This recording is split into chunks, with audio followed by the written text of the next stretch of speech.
ሰውን አማ ማለት ስጋውን ሸንሽነ በላ ማለት ነው። እህትሽን አማሽ ማለት ሙቶ እኮ ነው። በህይወት ውስጥ እንደ ፍሬሽ ስጋ ነው ትላል። ሙቶ ጠምብቶ የሰው ልጅ ስጋ ነው ቶሎ የሚገማው ከሚሞቱ እንስሳዎች ቶሎ ነው እኛ የምንበላሽው።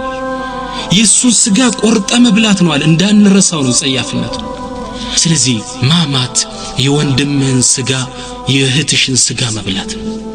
ስለ አንድ ሰው ክብር ማውራት ማማት። እኔ አንድ ኢብኑ ሲሪን ባልሳሳት ምን ይላሉ? እኔ የሚገርመኝ ይላሉ ውሻ የሞተ ውሻን ስጋ ሲበላ ታይቶ አይታወቅም አይደለም እንዴ እህቶች ወንድሞች?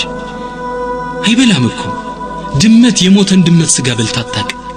የሚበላ እንስሳ የለም፣ ምናልባት ትንሽ ሊኖር ይችላል። ሰው ግን የሞተ ወንድሙን ስጋ ይበላል። አላህ ማማት የእህትሽን ስጋ መብላት ነው ያለን፣ እኛና እንበላለን። ሱብሃንአላህ። እኔና ህሜት የሚባለው ዑለሞች እንደሚሉት ስለ አንድ ሰው ስለ የትኛውም የህይወት ዘርፉ፣ ስለ ትዳሩ፣ ስለ ፍቹ፣ ስለ ልጆቹ ሊሆን ይችላል፣ ስለ ቁመናው፣ ስለ ስራው፣ ስለ ተቀርጥሮ ስለሚሰራበት ስራ ሊሆን ይችላል፣ ስለ ሰራው ወንጀል ብቻ ቢሰማው የሚጠላው ነገር ከሆነ ህሜት ነው የሚባለው። ይሄ ደግሞ የምናማበት ምክንያት በጥቆማም ይሁን በጥቅሻም ይሁን በአንደበትም ይሁን በጽሁፍም ይሁን ህሜት ነው የሚባለው። ከባድ ነው ህሜት።